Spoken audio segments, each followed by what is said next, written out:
You ask Tiger to calculate. This deals with linear inequalities with one unknown. The final result is x equal or greater than -12. Let's solve it step by step. Group all constants on the right side of the inequality. Add 4 to both sides.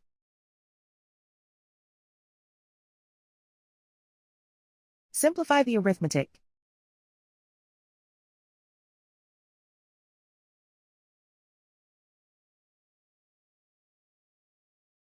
Convert the x into a positive number. Multiply both sides by -1.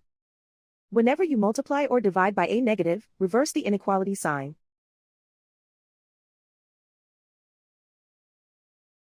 Remove the ones.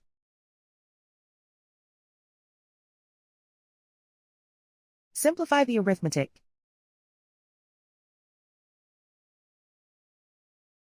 Plot the solution on a coordinate grid.